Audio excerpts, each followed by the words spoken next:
Okay, all right. Good evening, everyone.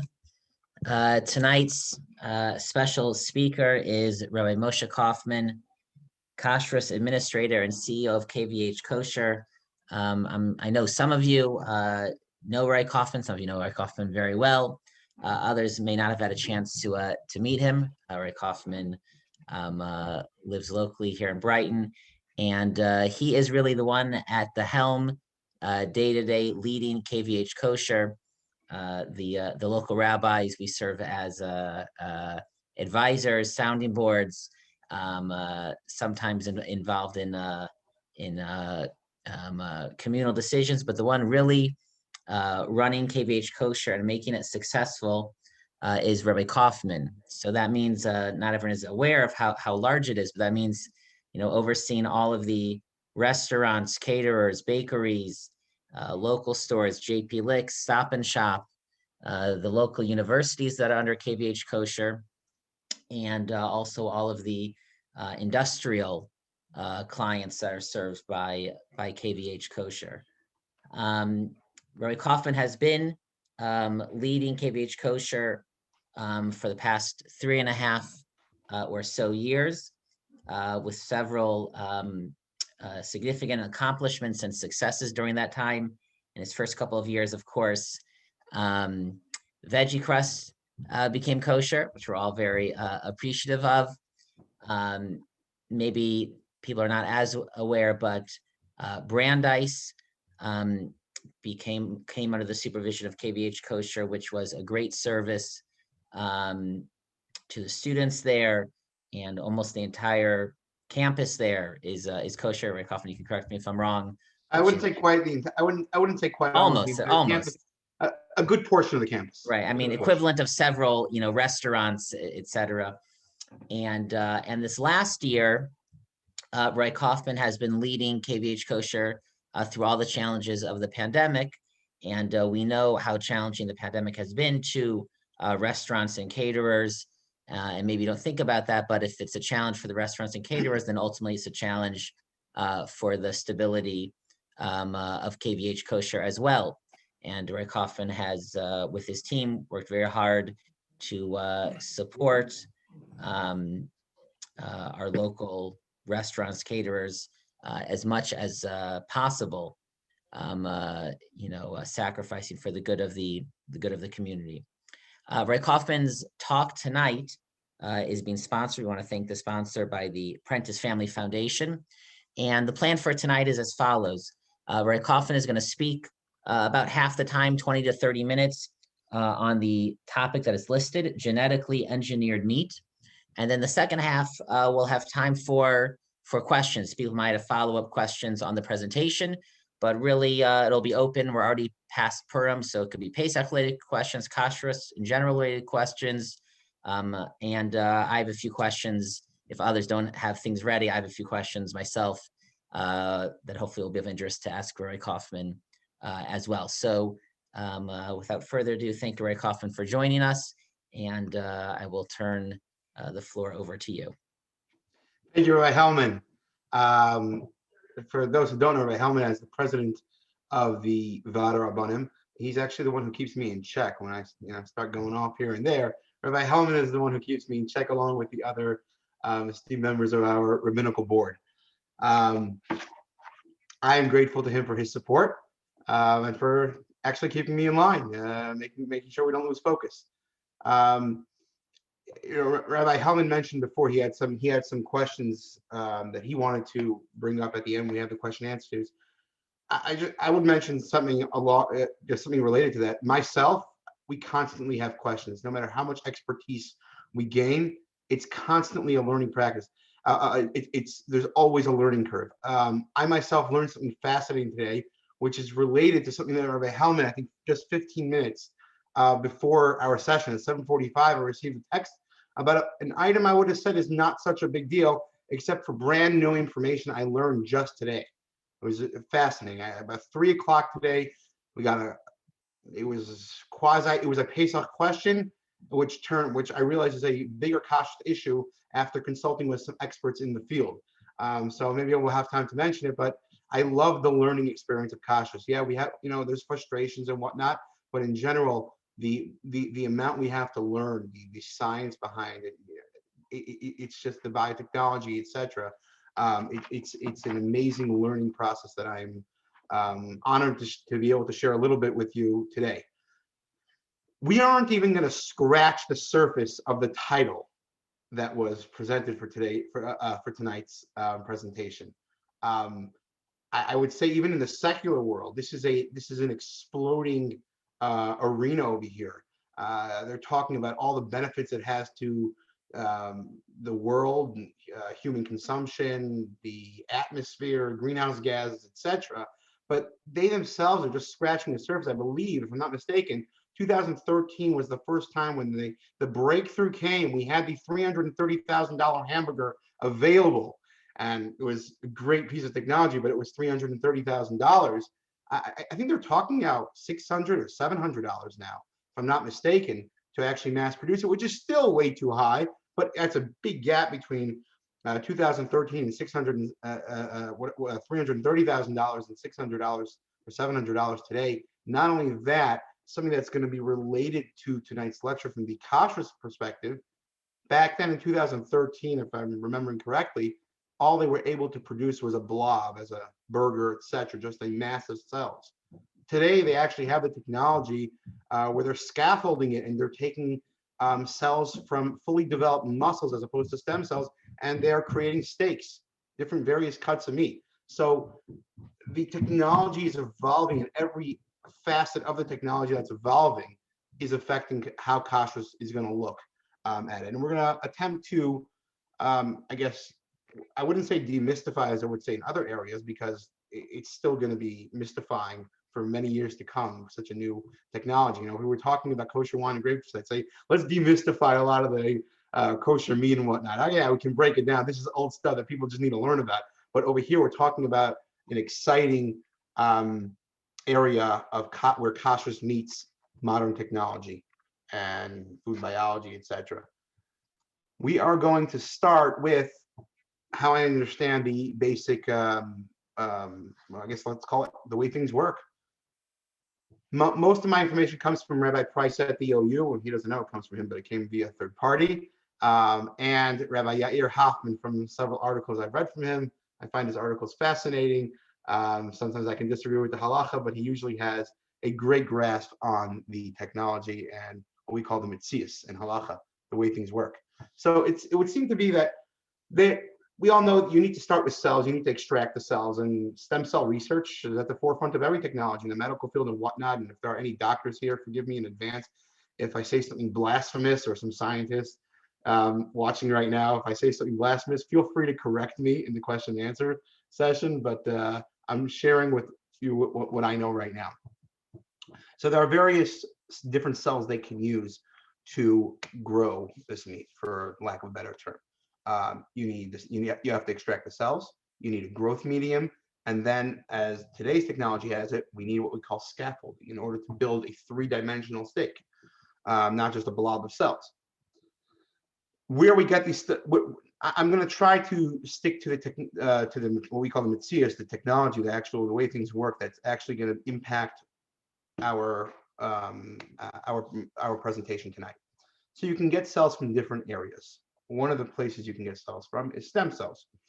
The other place you can get it from fully developed muscle cells. And like we said before, that makes a difference of what you end up with in your final product.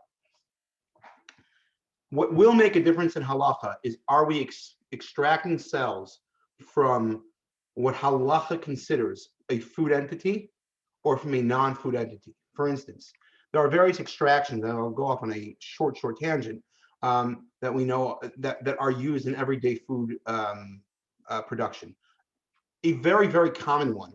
KVH certifies many bakeries, and we see it all over. L-cysteine. L-cysteine is an amino acid that is very conducive to making doughs manageable, etc. It's used in bakery production, specifically bread production, all over the world and every day. Is L-cysteine mutter or not? Where does it come from? Is it permitted?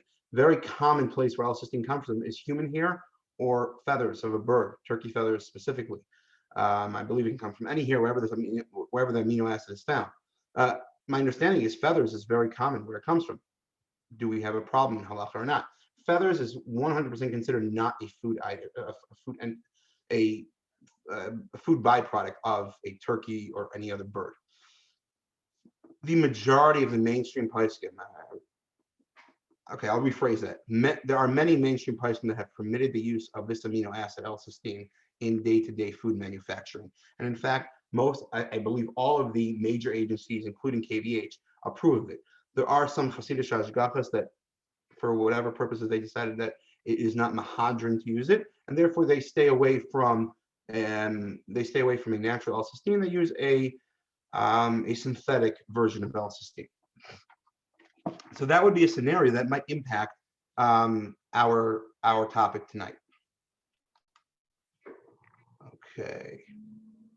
What other questions should we focus on? So we're going to break it down as we're going to ask the questions, and then we're going to move on to we'll break down each question one by one.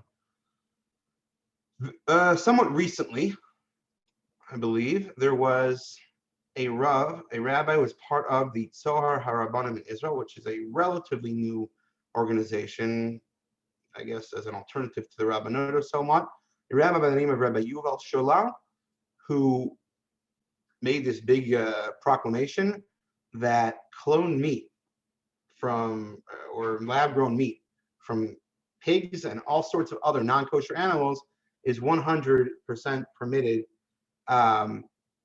for kosher consumption. And that made a huge tumult in the kosher world, and many rabbis called for him. I'm not sure, but what I understand is even from Torah, one of the rabbis who called on him to retract his statement. He gave various reasons, from I quote, that people shouldn't starve and to prevent pollution and to avoid suffering of animals. While these may all very well be good reasons not to eat meat or whatnot, maybe yes, maybe not, it's not a reason to say if it would be kosher or not. So we really need to break down why he said it's kosher.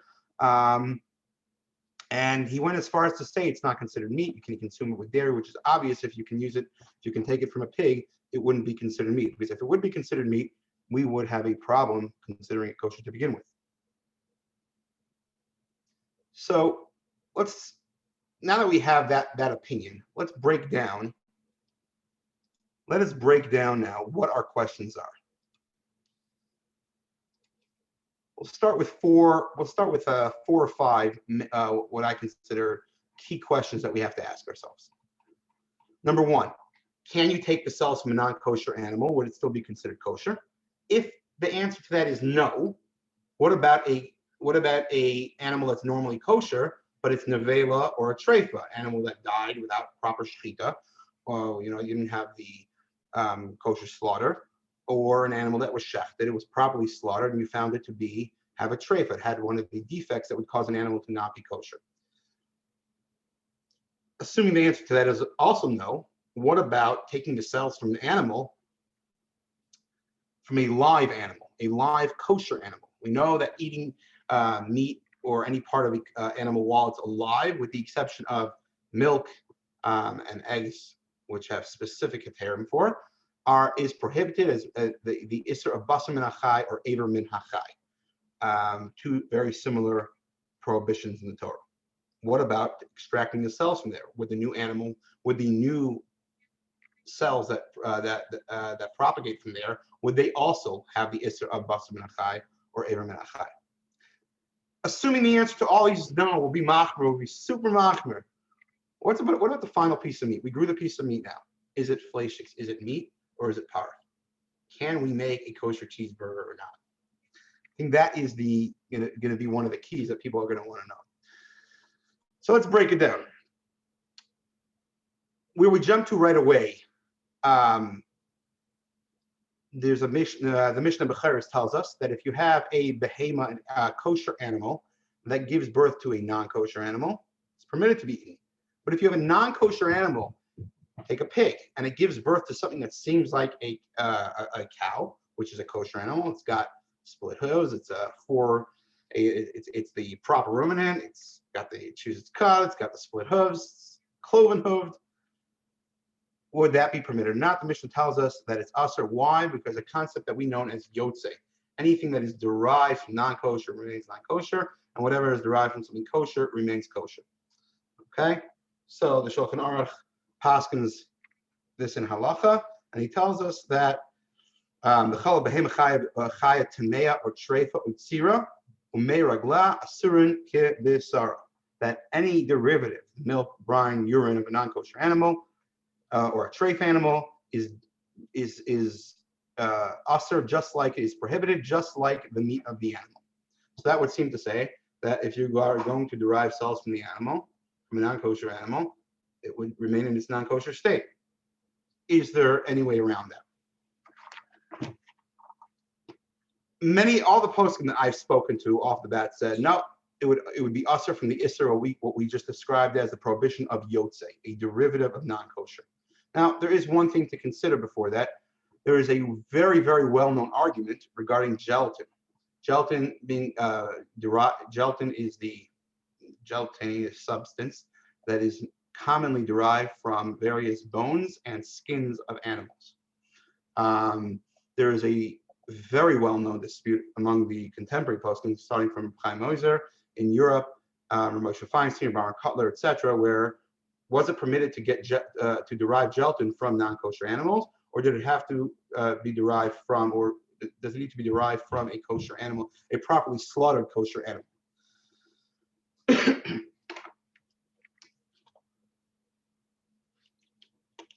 So Reb Chaim Ozer is very famously permits the use of gelatin from non-kosher animals for three various reasons. Now, what we're going to point out is that this is actually going to come back, even those who prohibit the use of gelatin, but it's going to come back to, I guess, haunt us later on. Are we going to make comparisons of the meat versus parv status of gelatin? Can we also apply that to those who permit, those who say that it needs to come from a kosher slaughtered animal? Will that also line up with the positions on gelatin? Most contemporary poskim prohibit the use of gelatin. Every major kashrut organization prohibits the use of gelatin, and they dispute some dispute the actual mitzias, the actual the way it's derived. They dispute that.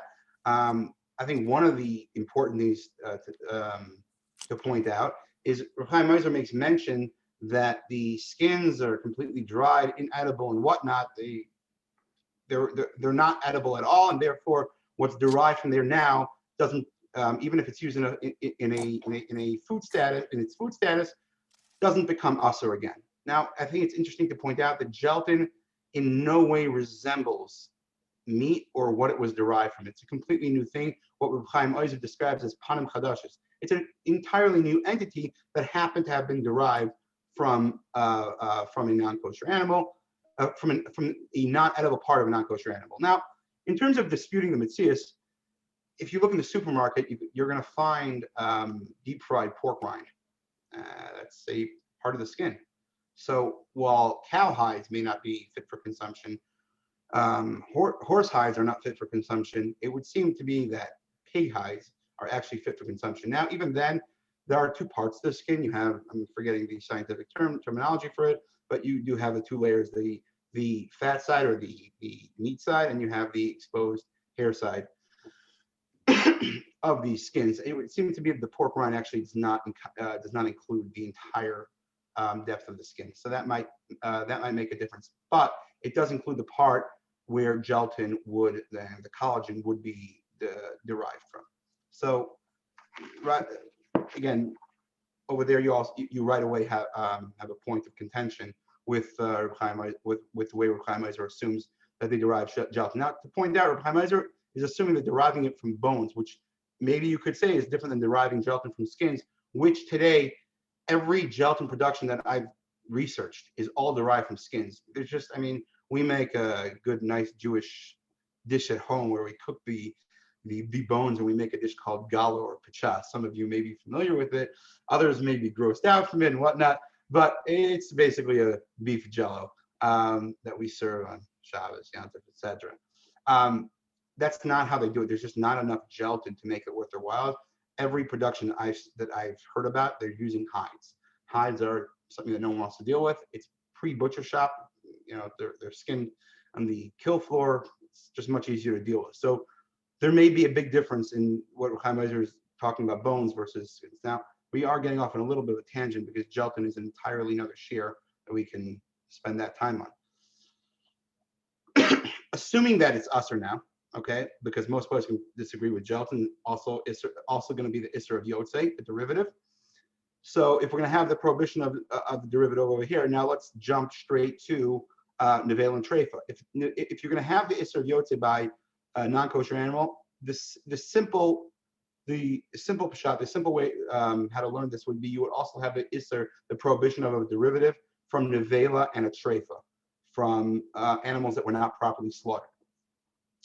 Now, what about taking the animals from a live? What about extracting the cells from a live animal? Would that have the prohibition of basar minachak? Now that likely makes that would likely depend on how we understand what shechting, what ritual slaughter does to the animal. There is a very well-known discussion in the Gemara Chulin and other Gemaras that deal with the concepts of ritual slaughter. Am I not allowed to eat the meat because there's a specific mitzvah to go ahead and slaughter, and I have not done that yet? Or simply I can't eat nevela, and I can't eat treifa, and I can't eat aver min achai, so you can't eat animal. So it's simply the only way to eat the animal is to slaughter it. So if that were the case, how would that apply to extracting the cells from a live animal? You might not have that over here. Whereas if the prohibition is that you need to slaughter the animal in order to eat it, it's a positive action you must take. So these cells haven't been slaughtered. They didn't come from a slaughtered animal, and there's nothing to slaughter now. So it would likely depend on that dispute. Moving on to the final question, which seems to be the way that most of the poskim that I've talked to go in that direction. Assuming it needs to come from a properly slaughtered animal, they can do that. There doesn't seem to be a reason why they won't be able to do that. What status will the meat have? Will you be able to have a genuine cheeseburger, or are we going to be resigned to using Impossible beef and Beyond beef to have the closest thing we know to a cheeseburger? I think we need to go back and look at what we discussed before about gelatin. We could say it's the same thing as gelatin. Is gelatin considered fleischiks or not? Is it considered meat that you can't use it with milk? Are you allowed to use gelatin in your dairy pudding? The OU and many major kashrut organizations, Rav Belsky from the OU, Rav Hershel Schachter from the OU, all agreed that gelatin is considered 100% parv. You can use it with your dairy pudding, and if you want to use it for any other dairy properties you want to use it for, you want to cheat on your cheesecake and use gelatin as a thickening agent. It would seem to be, if you say it's parv over there, why wouldn't this meat be parv? And in fact, when I was at a lecture that Hershel Schachter was dealing with this question, he in fact did believe that this artificial meat, the lab-grown meat, not artificial, lab-grown meat, should be considered parv, and you would be able to have a genuine cheeseburger on there. So in 10 years from now, in the year 2030, in the year 2035, will the OU be certifying restaurants that have genuine cheeseburgers? Well, that's yet to be seen. The OU has another posek, the world-renowned posek of Usher Weiss of the famed Minchas Usher, medical posek, and I guess all-around posek, who deals with all the contemporary, difficult, and interesting questions, disagreed. And he felt that this meat should be 100% fleishik, should be considered meat. Now, the lecture I listened to, and Hershel Schachter was there as well, and they did have a nice, interesting dispute during the lecture. Rav Asher Weiss kept harping on the fact that it came from meat, it looks like meat, it tastes like meat, feels like meat, and scientifically it is meat, and therefore it is meat. Again, from a halakh, we still need to understand that better from a halakhic standpoint. What is he saying? I mean, why it looks like meat, it tastes like meat, okay, and the Impossible Burger. So you could argue over there, it might look and taste like meat, that's debatable, but it definitely scientifically is not meat. Whereas over here, it's scientifically meat. So what does this mean from a halakhic standpoint? What about gelatin? So there are those who say gelatin is fleischiks, and if you say gelatin is fleischiks, you for sure say this meat will be fleischiks. But what if gelatin is par? Can we still assume this is fleischiks? What would be the difference according to Rabbi Moshe? For Hershel Schachter, we can understand. It would seem he's going along the same lines that because it didn't grow as meat, it's not considered meat. It grew in a test tube. Meat doesn't grow in test tubes. It's only also because of yotze. Yotze doesn't necessarily make something become meat. It's a yotze from something that was meat. That's where it is from. And in fact, there's a Rambam that, if we have time, we can read inside the Sefer from the Rambam, who specifically points out that the Isser of yotze does not carry the same prohibition as the Isser of not eating non-kosher meat. Nevela, treifa, tamea, all the different various types of non-kosher animals and meat that we have out there do not carry the same Torah prohibition. You don't get malchus, you don't get lashes for eating an entire kazayas, a full portion of what's usher because of yotze, a derivative. Whereas if you eat kazayas of meat that's not kosher, you will get malchus, you will get lashes for such a prohibition. So right away we see there's a difference, and we're going to have to figure out what that difference is.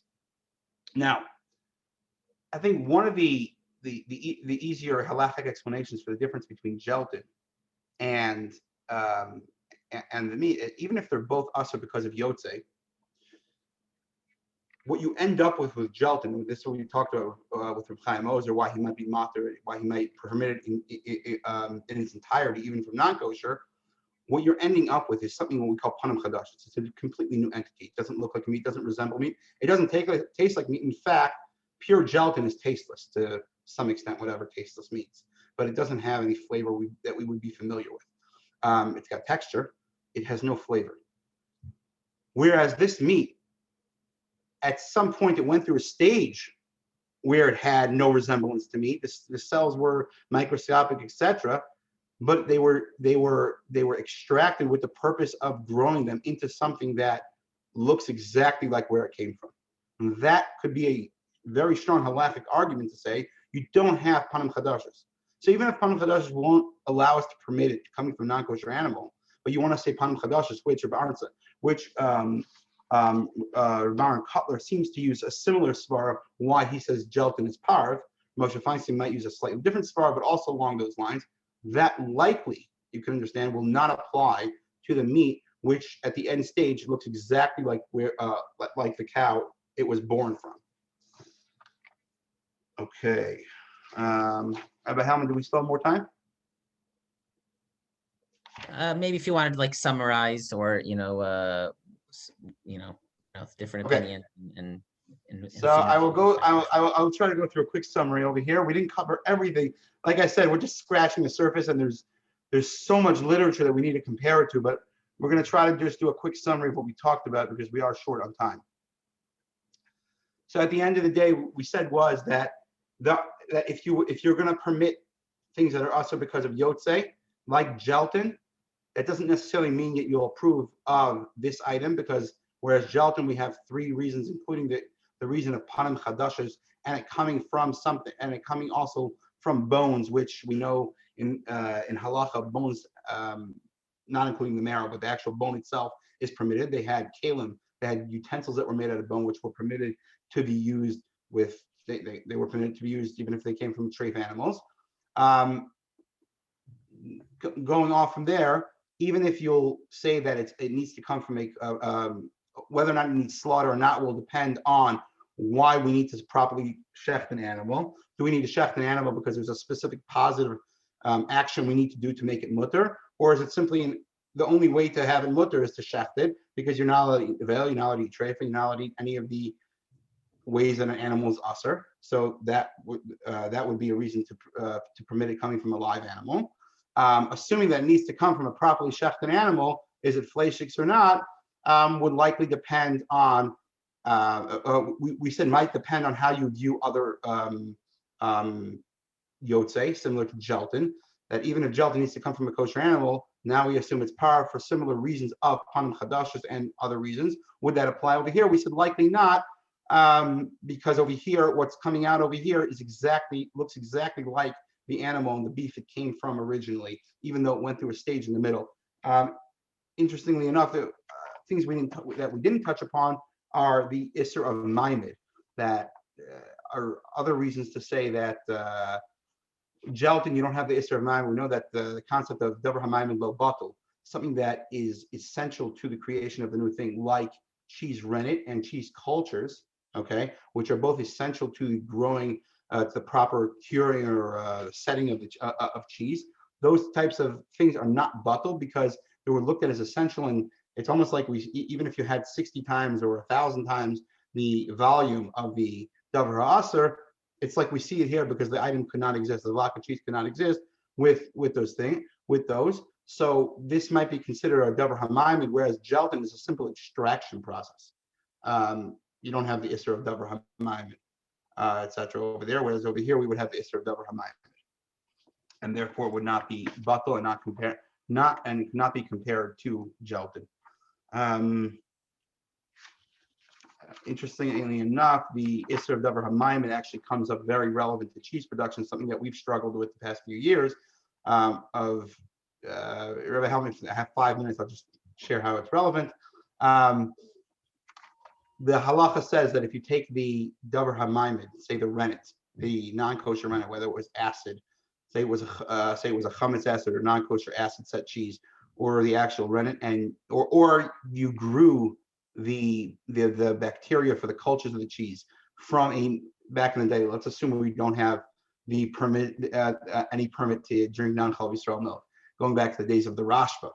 So you would have the non-Jewish milk that they cultured it, and now you wanted to make Chalav Yisrael cheese, which was a requirement back then. We didn't have any Rabbi Moshe Kaufman or the Pri Chadash, etc. yet. We were pre that. So could you use that the non-kosher milk culture, the non-Chalav Yisrael milk that was cultured to make the new cheese? The Rashba says if you reculture it 3 times, very interesting. This is where I believe, this is where my Rebbe in Kashrut pointed this out to me. We strongly believe the Rashba understood the science. He uses the lashon after 3 hamadas, it's kala isura.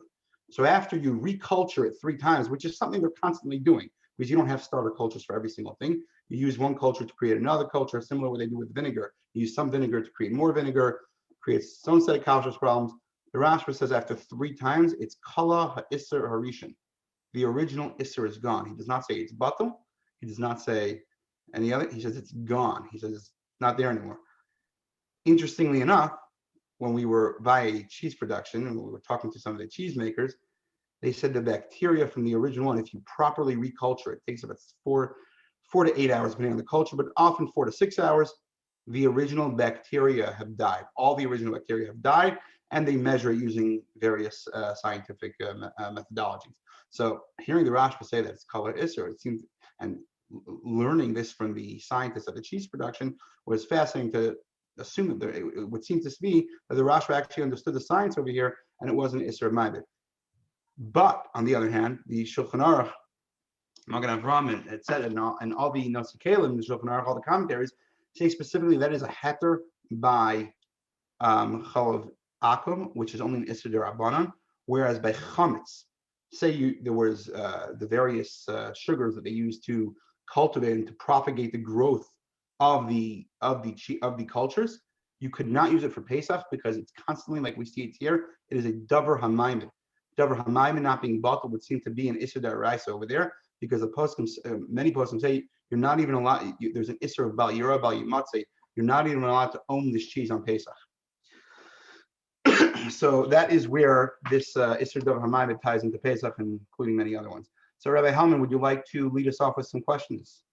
Sure. So just to summarize, it sounds like in terms of the genetically engineered meat, there are different opinions. It hasn't really been settled. I mean, there are different opinions. We're not buying in stores yet, but it sounds like it's still correct. Yeah. It would seem to be the mainstream cautious organizations are going to go with the fact that it is indeed, it must indeed come from a properly kosher slaughtered animal. Whether or not it's going to be fleishish is going to be a big point of contention. So whether or not you can have that cheeseburger, like I said, or Schechter seems to be of the opinion that it's par. I mean, you're going to have to deal with Marasayan and whatnot, but we seem to have avoided that with the Impossible Burger. It wouldn't be any different than that. Whereas Rav Asher Weiss, Nissim Karelitz, and others seem very strong opinion that it is meat min haTorah. Okay, thank you, Rabbi Kaufman. And who would feel free to raise your hand or just jump in? Questions about this, about anything from kosher, even wondering about. Anyone have a question, or I can start us off. Yeah, when you talk, so I don't know how it's done, but when you're talking about taking something from a live animal, are shofarot taken from live rams, or do the rams have to be slaughtered before you can take the horn for a shofar? I don't know the answer to that, and that I would think would have a bearing. I don't believe there's a halach that you have to shech the animal before you take a shofar. So you are taking never min hachai then to make a shofar. I mean, I don't. I think in reality, I don't. I mean, no, I don't think we do that. I think the animals are killed, but they do not have to be shechted. Okay, so doesn't that give some raya to at least some of the opinions in this case? Not necessarily, because over here we're dealing with the permissibility of consuming it, whereas by Yeah, but you're putting shofar, your shofar in your mouth when you're blowing it, so technically you are putting something that could be considered treif in your mouth. right? So it's a valid point, but this would go back to the point that all the marrow from and the innards of that bone have been gone and stripped, and it's gone through various chemical strippings and whatnot, to the point where they boil it to even reshape them. That would even be permissible to use as a super ladle, if you could fashion in some form, through the halach that we know of kli etzem. Kli etzem, which are utensils made out of bone, were permitted because it's considered not to have any flavor of the animal. So once they've been completely stripped, they are permitted to be used as utensils. It's not edible. Yeah. Completely inedible. Yeah. Interesting. We have another Ari, question Ari, here. gonna ask something? I admire the amount of scientific knowledge that went into your presentation, and I think it endorses the fact that yeshiva bocharim need to have a very intensive secular as well as religious education in order to do their jobs. I'm sure I Thank you often for those agrees with comments. you. Yes. Ari, what were we gonna ask? It's not an easy topic to tackle. I will just point out once more, we have barely scratched the surface. I don't even know if we can call it scratching the surface. This is a very rudimentary overview of, this is, very intense new, innovations in kosher. So we have a question. Yeah. Ari, why don't you ask your question? Hi. So I don't know if you'll be able to answer this, but we are very strict about meat, right? When you have kosher meat, we require, edut to prove that it hasn't been tampered with, et cetera, right? So the question is, if we were to say that, meat from, this lab-grown meat from kosher slaughtered animal was kosher, but lab-grown meat from other, treifot and nevelot is not kosher. Assuming that we wouldn't be able to distinguish them from each other easily, would we still have to maintain the same strictures as we have with meat to make sure that there's no, switching out, et cetera? Does that make sense? So I'm going to address that in two parts. That is actually a very fascinating question. I'll address it in two parts: a practical kashrus part of it and the halachic part of it. There may be reasons to say that it wasn't included. I mean, the reason meat needs two seals and other things need one seal, those were rabbinical additions to protect from Torah law or from rabbinical law, etc. So yeah, there may be loopholes to say, okay, this is a panim chadashus, maybe in that yes or no, possibly, and it wasn't included in that rabbinic restriction. On the other hand, I can tell you practically, gelatin, which we derive from kosher fish, and even from both, we have bovine gelatin available in kosher bovine gelatin. There are several productions, a company called Gelatin and a couple others, fish production. That gelatin, we treat it very much like its derivative, like in terms of arriving sealed, being sealed properly and whatnot. A company would have to show us, we would treat that like it's coming from the fish. Whatever we're going to require for fish in a restaurant or whatnot, or in shipping from a fish packing company, we're going to require for fish gelatin. So that's from the practical aspect. From the halachic aspect, I could see that being a very big point of debate of whether we say it was never included in the original restrictions. On the other hand, it looks exactly like that, so maybe it was. But And if in fact it's not distinguishable from regular meat, then that would be an even stronger reason, Correct. right? correct. I guess that'll depend on how things play out. Yeah. Yeah. Thanks. Any other questions again on this topic? Questions in general about kashrus, practical kashrus, modern day kashrus, factories, restaurants, Pesach. Yeah. Yeah, William, I see you unmuted. Is that for a question? Yes, so Rabbi, this is based on what we were learning between Mincha and Mariv. So there is the Ashkenazic prohibition of eating matzah ashira during Pesach. There's also, of course, the difficulty of what to do when Erev Pesach falls on Shabbat. So, of course, there are the two opinions with matzah ashira, that on the one hand, it can never become chametz. On the other hand, there is a minority opinion that it can become chametz. So the question is, given that we have matzah ashira that is stamped kosher for Passover by agencies that everyone would hold in high regard, that this is really kosher for Passover, and that one could give this to one's children on Passover, which means that one can obviously own it, then how is there a basis for saying, at least on Erev Pesach, that it's still forbidden because of Suffolk chametz? So, Rabbi, you want me to jump in on that? Sure. I mean, I'm not sure if I totally followed the question, but Rabbi Kaufman, why don't you respond and I'll see if I want to My add understanding of anything. the question is, why would the prohibition of the minhag to refrain from eating matzah ashira, the Ashkenazic custom, as brought down by the Ramah and further discussed by the other Nosikim, Magen Avram, etc., why would that apply on Erev Pesach as a Suffolk chametz? There is a prohibition, a biblical prohibition to consume chametz on Erev Pesach. It's not a, and the poskim seem to say that whenever that prohibition is set at that time, all the customs surrounding the prohibition of eating chametz take part as well. That seems to be the general custom. I do know a couple of rabbanim who do tell people to use matzah ashira later in the day, but I think Rabbi Hellman, I believe the general custom is to refrain from matzah ashira once the prohibition of chametz takes effect.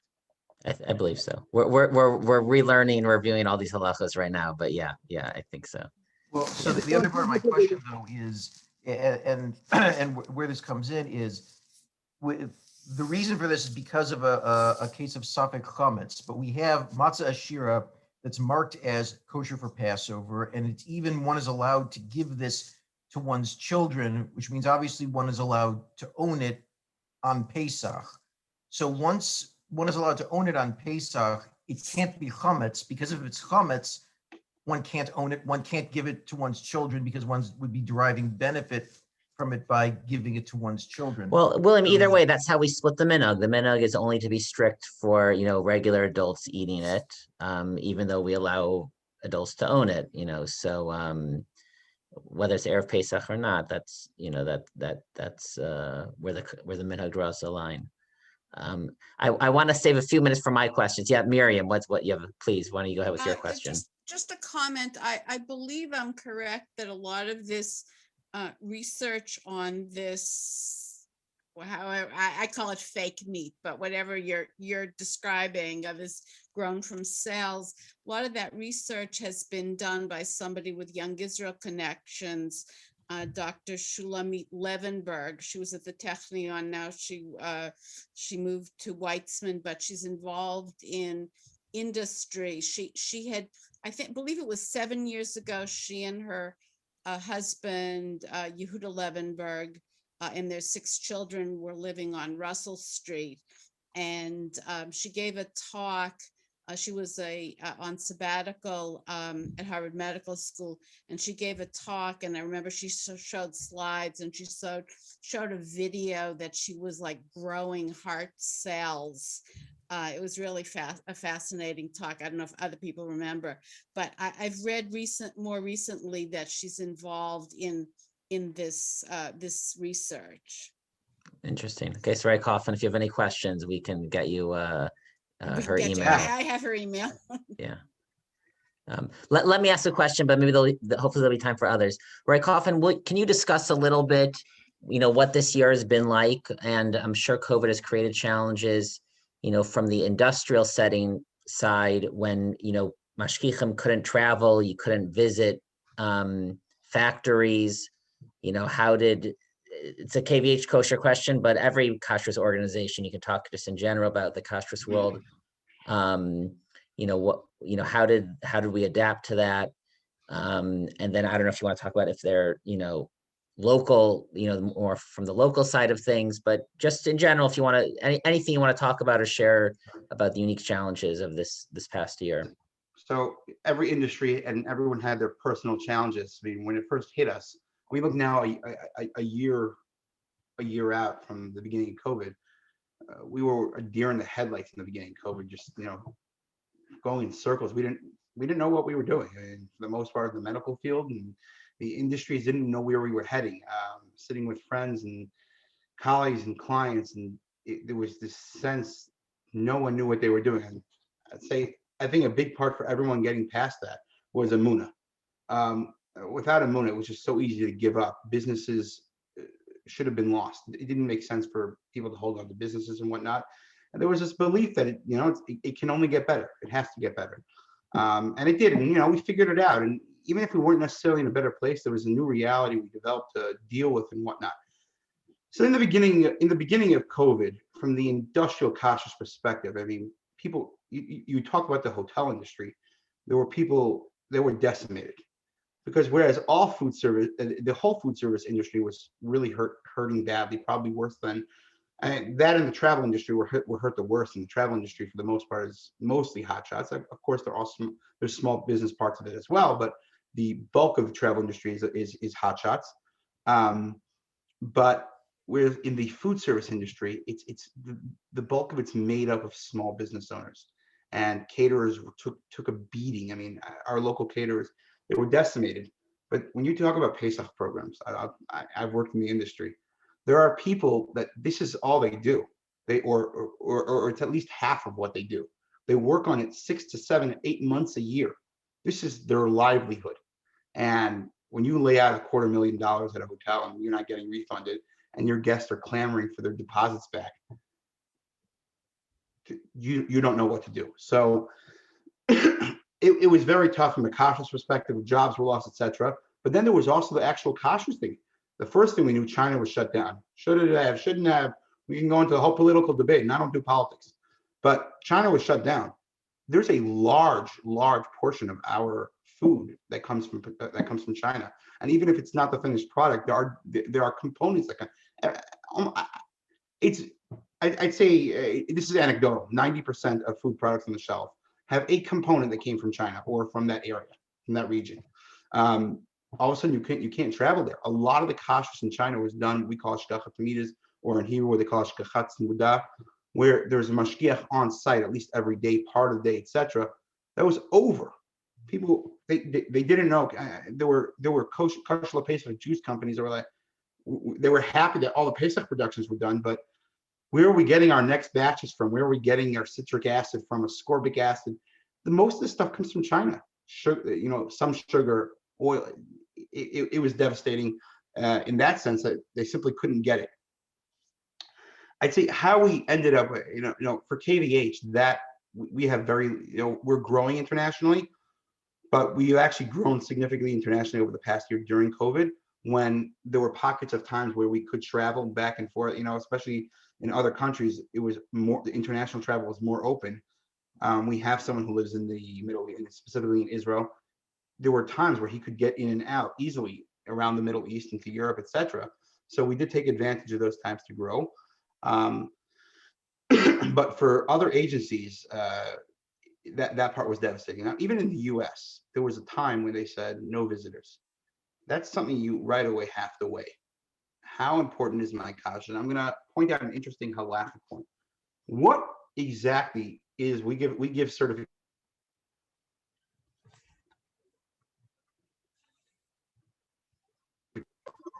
Oh, Ray Kaufman, we lost you. Am I back? We could hear you. We don't hear. Am I back? We can hear you, and we don't hear video. Okay, it says the video is loading, so Okay, we'll continue. We can hear you, so keep going. I'll continue talking. See if we. Yeah. Keep talking. Keep talking. Just the interesting last point. One of the terminology that gets thrown around a lot is Yotze v'nichnas. What does Yotze v'nichnas mean?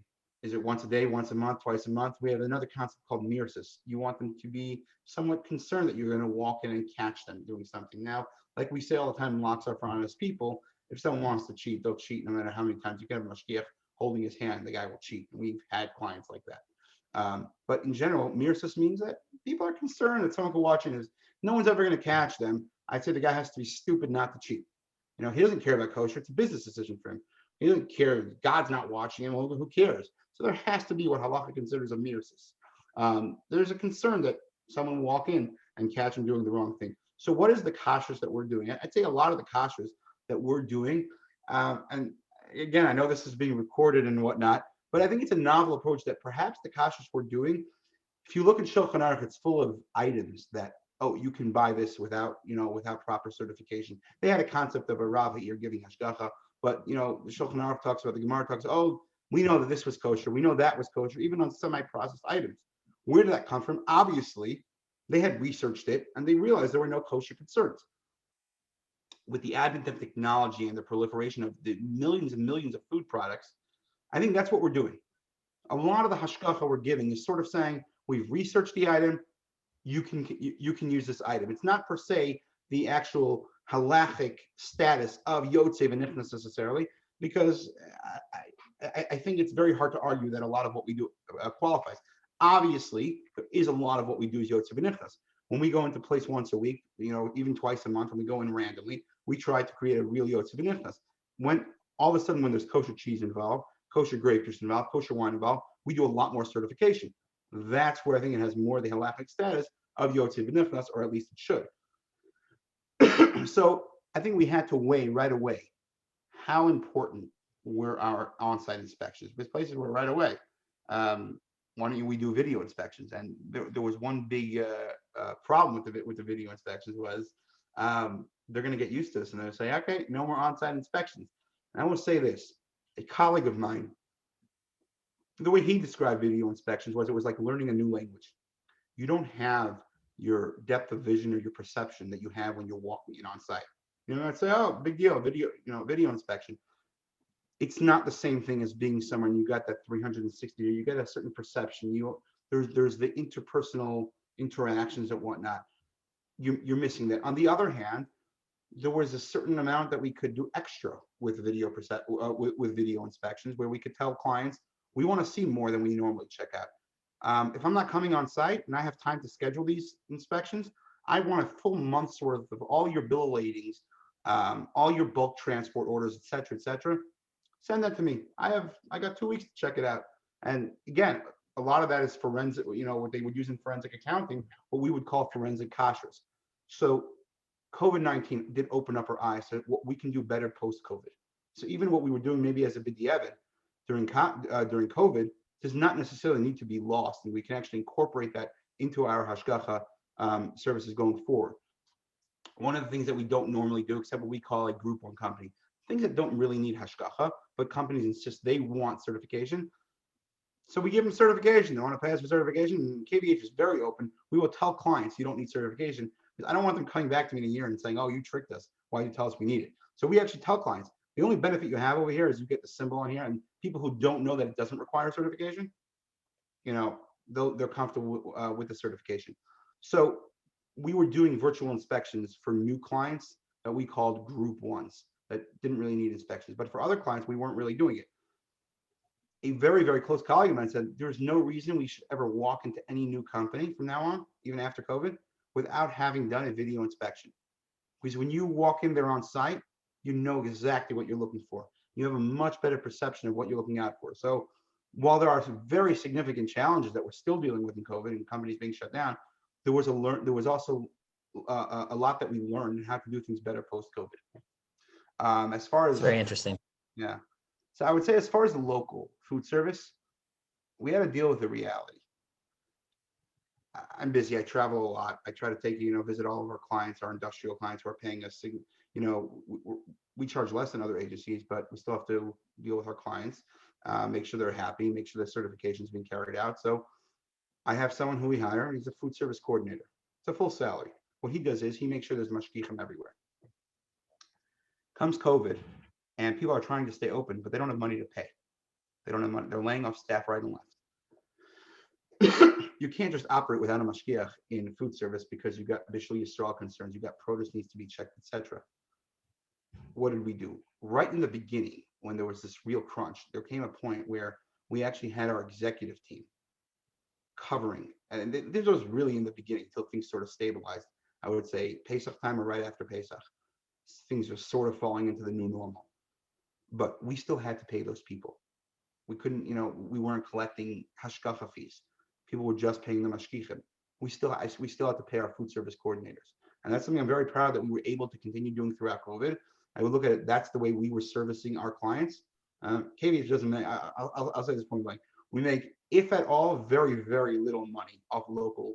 I'm happy if we break even on a given year on our local food service. If we break even, we're happy. And most years we don't break even.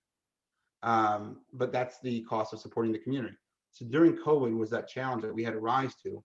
Let's keep doing this in even more challenging. And I'm happy to say coming a year, even though COVID's not over yet, we're sort of looking towards vaccines and et cetera, happening, rolling out, hopefully faster and faster, though Massachusetts seems to be a bit behind.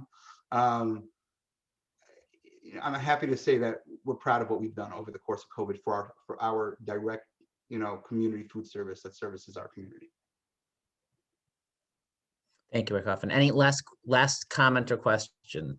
So, Rabbi Halman, maybe you want to just address this. Will there be kale koshering at Young Israel of Brookline? Oh, yes. I'm sorry, Miriam, I saw the question. Yes, there we'll send out the dates and times, but there will be the KVH organized and led koshering sometime, I believe we talked about this Sunday before Pesach. Leading up to Pesach. Okay, was someone I think Rick Hoffman, we're losing you again. Okay, so maybe it's 9 o'clock. We'll pause here. Rick Hoffman, thank you very, very much. I think this is very interesting, and everyone should have a great night. Okay, good night. Thank you, Rabbi.